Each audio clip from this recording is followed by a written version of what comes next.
여기에 이제 나와 있는 것은 무형의 것들이 있는데, 이제 사실은 유형의 것들부터 버리면 좋을 것 같아요. 제일 이제 정리하면 좋은 게, 그, 옷하고, 그 다음에 책하고, 그 좀 버려야 되는데, 아, 이거 정말 안 됩니다. 그 무슨 공부를 대단하게 한다고 저는 책을 못 버리고요. 아직까지도 이렇게 쌓아두고 진짜 그동안 많이 버리면서 지내왔는데도 불구하고 책을 버릴 게 아직도 너무 많아요. 그리고 이제 옷은 이 여자들은 이게 저 옷이 잘 안 버려져요. 특히 왜 그러냐면 이제 살 빠지면 입어야 되거든. 그래서 지금 안 맞아도 꼭 둔단 말이에요. 그런데 그날이 그렇게 잘 오지를 않아요. 잘 안 빠져요.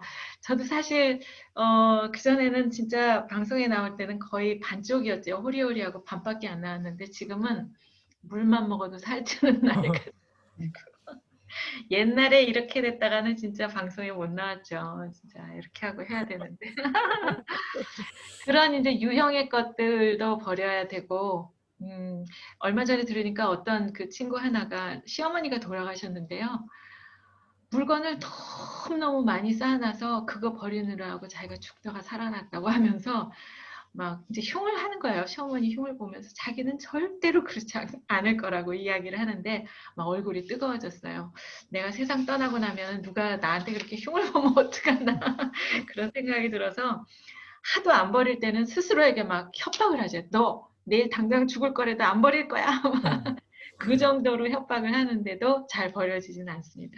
그런데 그런 유형의 것뿐만 아니라 이런 무형의 것, 인간관계, 나쁜 습관, 오래된 감정, 후회, 미련, 원망 이런 것들 사실 버려야 되거든요.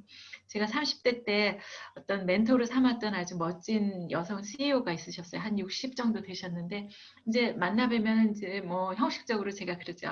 그동안 바쁘셨죠? 이렇게 이제 인사를 하면 어느 날 그분이 그러시는 거예요. 나 안 바빠요. 이러셔요.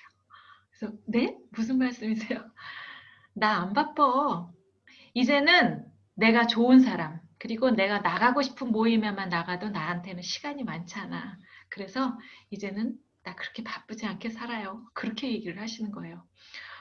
뭐 정말 너무 바쁘게 지내는 30대였던 제가 듣고 깜짝 놀랐어요. 아, 저 정도 나이 되면 그럴 수도 있는구나. 그래도 되는구나. 이런 생각을 했다는 거죠. 야, 멋있다. 나도 저 정도 나이 되면 그렇게 해야지. 그렇게 생각을 했는데 지금 조금 그렇게 하고 있습니다. 저는 가능하면 뭐 저녁 모임 여기저기 막 이렇게 얼굴 비치느라고 그런 거 안 하려고 좀 정리하는 편이고요. 요즘은 뭐, 제 뜻 아니라도 이렇게 좀 묶여 있는 게 많으니까 여러분들도 다 마찬가지겠지만, 그렇게 남의 일 다 뭐 네트워킹 하느라고 막 돌아다니다가 내가 어디 있는지도 모르고 살면 그것처럼 불행한 일이 없을 것 같은 그런 생각이 들어요. 그래서, 그런 것도 좀 정리하는 게 좋을 것 같고, 또 왜 살다 보면 누구 되게 미운 사람 있잖아요.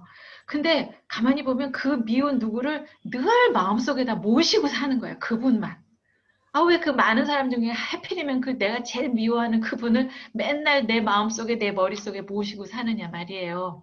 그러니까 그 사람은 이렇게 일단 밖으로 좀 떼어놓고 생각하지 말고 있다가 만약에 정말 생각해야 될 일이 있으면 그냥 한번 생각하고 그 다음에 아유 참 밉군요 이렇게 하고 그 다음에 이제 저기 옆에다가 떨어뜨려 놨다가 필요할 때만 생각하고 그러는 게 좋지 않을까. 너무 그분만 모시고 살지 않았으면 좋겠다 이런 생각이 들었습니다.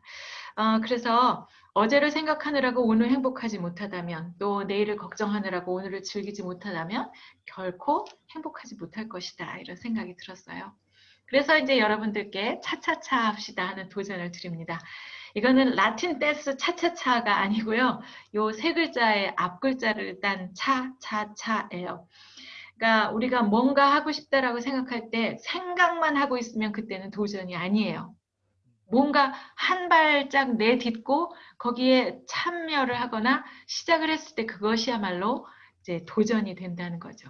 만약에 나 좋은 거 얘기 듣고 싶고 공부하고 싶고 그런데 생각만 하고 있으면 아무것도 아닌데 이렇게 야 도전 한번 해보자. 오늘 그 줌이라는 거 어려운데 한번 접속해서 뭐라 그런지 한번 들어보자 라고 생각하고 익숙치 않아도 접속을 해서 자기 얼굴이 보이는 걸 보고 한 여러분들은 이미 도전에 들어가셨다 이런 얘기인 거죠. 도전을 해야 기회가 생깁니다. 옛날에 뉴스 하던 신은경이 얼굴도 보시고 그 다음에 신은경이도 별 수 없구나 나이 드니까 라는 것도 깨닫게 되시고 얼마나 좋으세요. 그래서 스스로를 위로하시기도 하고 다 사람은 마찬가지로구나 이런 생각을 하게 되시는 좋은 기회가 되지 않습니까? 그리고 이런 기회를 통해서 나도 변하고 상대방도 변하게 되는 거죠. 뭐 맨날 뭐 하고 싶어 뭐 하고 싶어 외국어 배우고 싶어 라고 생각만 하고 있다가 아무것도 안 하고 하고 싶어만 하면 아무것도 아니다라는 거죠. 그래서 일단 책을 사거나 어디 유튜브를 접속을 해서 하고 입을 떼는 그 순간이 바로 도전이라고 생각합니다. 여러 가지 도전이 있겠지만요. 저는 그 말하기의 도전을 좀 말씀을 드리고 싶어요. 여기 말 전문가가 계셔가지고 아까 그랬죠. 제가 좀 기가 죽는다고요. 그냥 뭐 아시는 거는 그냥 우리 임정민 코치님 그냥 들어주세요. 더 나은 삶을 살고 싶다면 저는 내 입의 말을 바꾸자라고 여러분께 도전을 하시기를 부탁드리고 싶습니다. 이 말이라는 게 굉장히 중요해요. 왜 중요하냐면 중요하기 때문에 중요합니다. 인생을 이렇게 쥐었다 놨다 하는 거였기 때문이죠.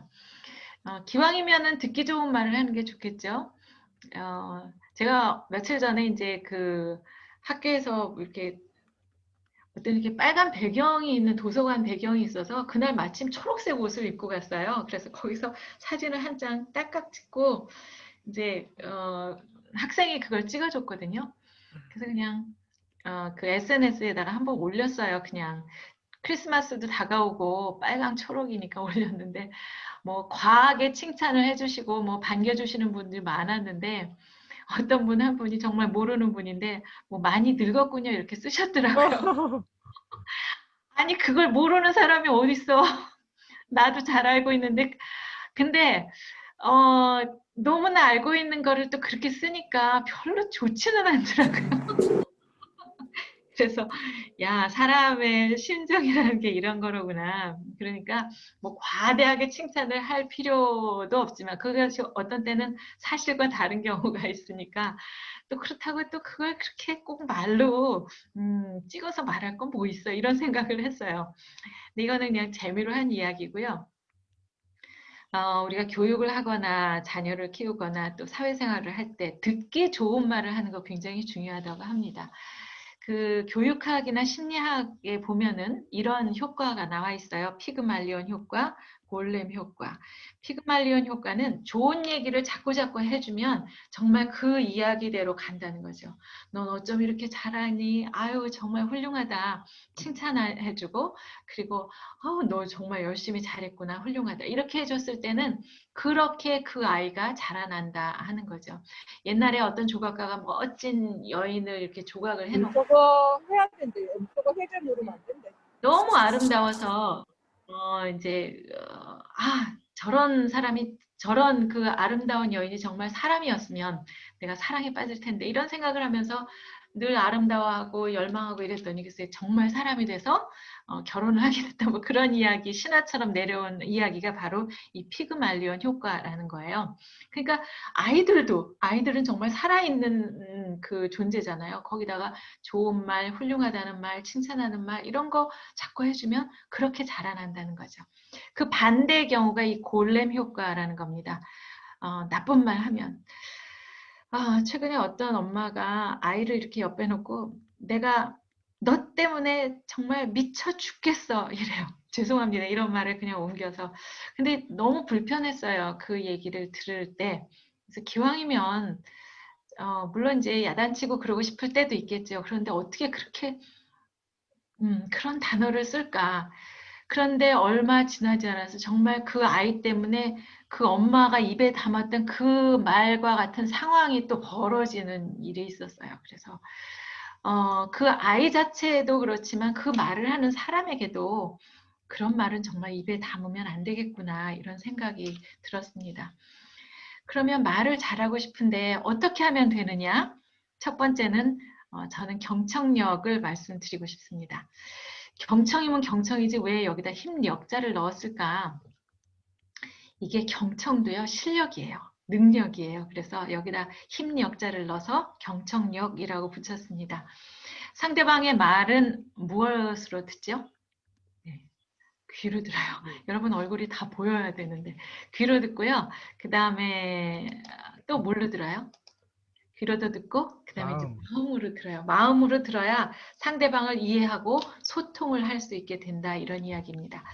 그런데 그건 이제 많이 책에 나와 있는 이야기인데 제가 이제 좀 그 가운데 한쪽은 귀로 듣는 것이 있고 이제 맨 마지막에 궁극적으로 마음으로 듣는다 있으면 저는 이 중간 쪽을 이제 강조를 하고 싶은 거예요. 바로 눈빛으로 얼굴 전체로 몸 전체로 듣는 거다 이런 얘기를 이제 하고 싶습니다. 아, 여기 이현정 선생님 자녀하고 같이 듣고 계신데요. 아이가 학교 다니나요, 지금? 아직 안 다녀요? 다녀요. 아니요, 다녀요. 네. 2학년이요. 학교 갔다 오면은 엄마가 막 설거지하고 있는데 막 옆에 와서 얘기하잖아요. 그럼 네. 엄마는 할 일 바쁘니까 그냥, 그래, 그래, 알았어 하면서 계속 설거지하면서 이렇게 들을 경우에. 근데 엄마는 특히 이제 여자들은 대부분 다 그렇습니다. 내가 멀티플레이어, 먹어야 되는데. 그래가지고 멀티플레이어에서 설거지도 하고 반찬 준비도 하고 아이 말도 듣고 전화도 받고 다 할 수 있다라고 생각하지만 진정한 커뮤니케이션은 그게 아니다라는 거죠. 아이가 와서 엄마한테 얘기하면 적어도 이 설거지 하다 말고라도 이렇게 고개를 돌려서 얼굴을 쳐다보고 눈 아이 컨택트를 하셔야지 진짜 경청을 하는 거다 이런 이야기입니다. 네, 그리고 감사합니다.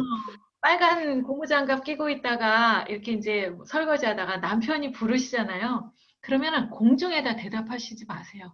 뭐 남편이 그 추워졌는데 두꺼운 스웨터 어딨어? 라고 물었을 때 텔레비전 보면서 저쪽 거실에서 그때 설거지 하다 말고 그거 맨 위에 서랍에 있어요 하고 공중에다 날려보내시지 마시고요. 빨간 네. 고무장갑을 벗으세요. 그리고 남편한테 달려가서 얼굴을 들이밀어. 부르셨어요?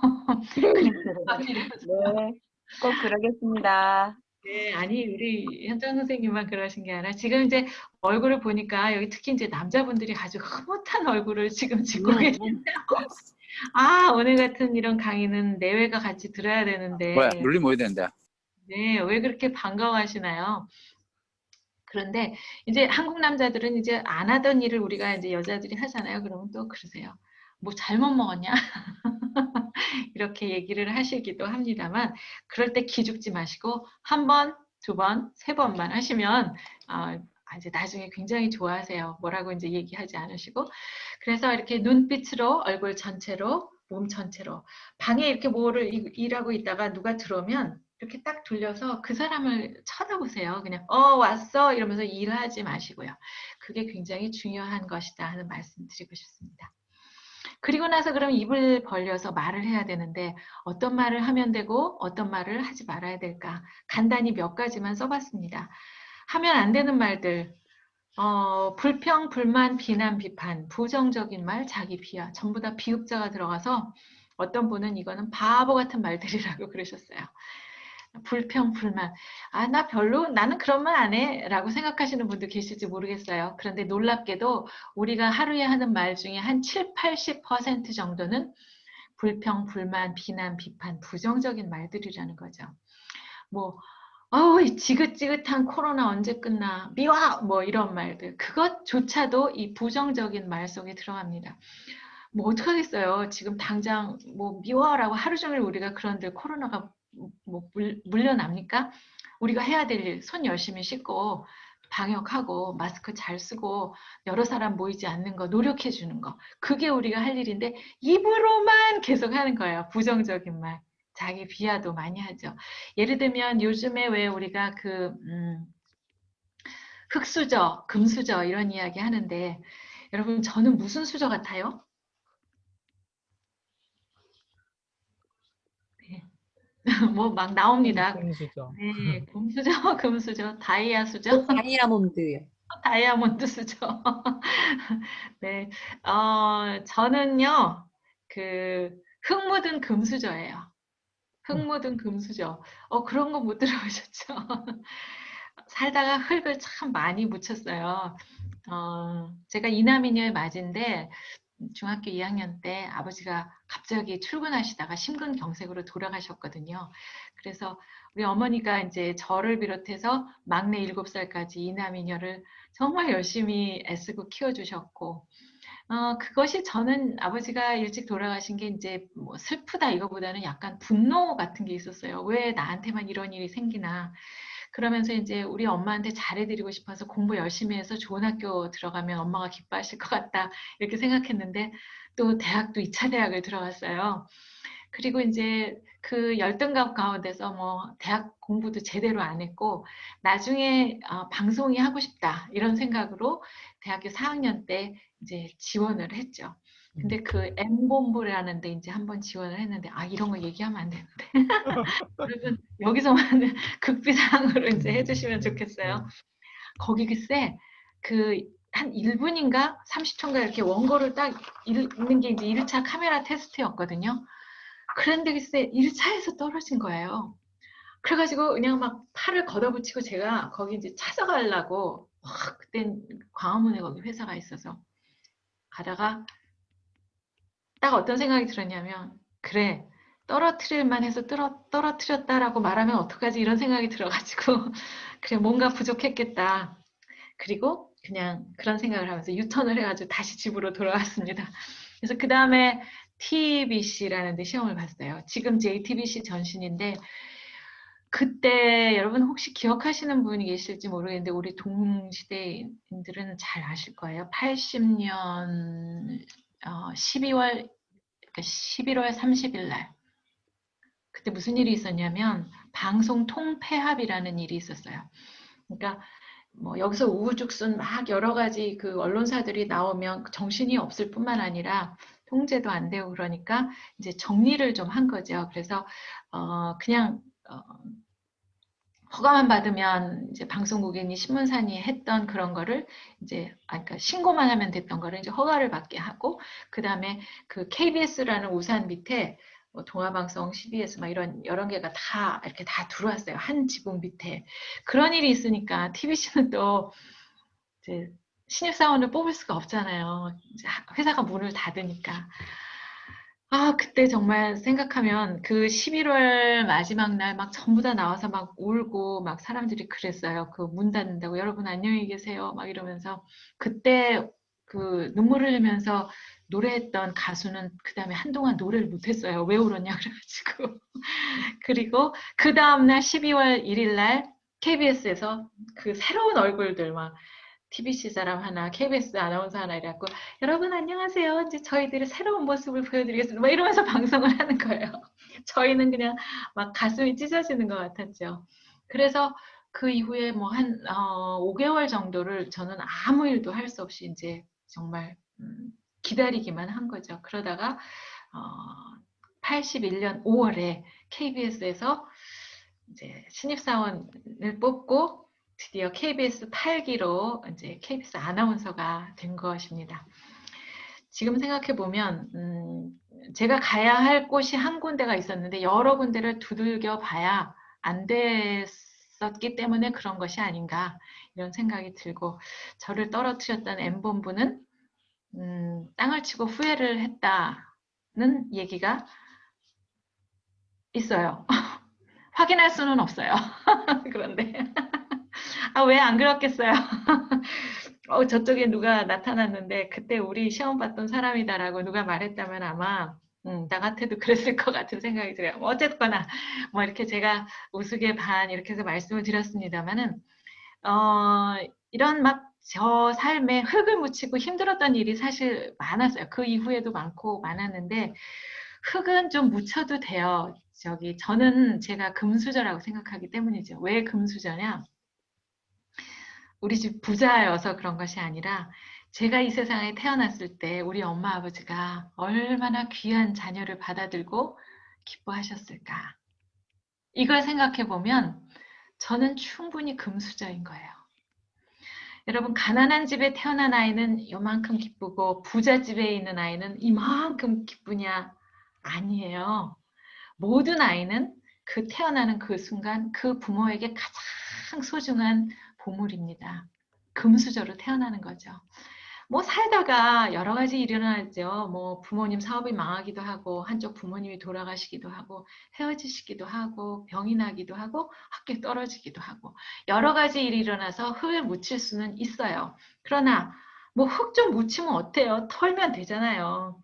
그리고 또 어떤 때는 그게 이렇게 하얀 옷을 입고 지나가는데 그냥 흙탕물을 확 튀길 때도 있어요.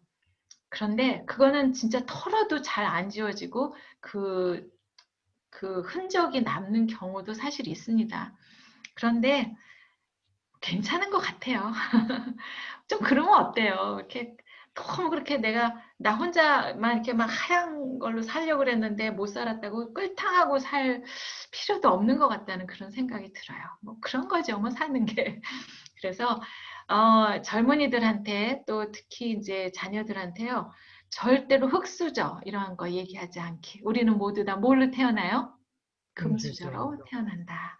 이런 거 생각했으면 좋겠습니다. 그러면 어떤 이야기를 하면 좋은가? 우리가 해야 할 말은 감사하고 칭찬하고 하는 거예요. 여기 또 미리 불러주기라고 써놨는데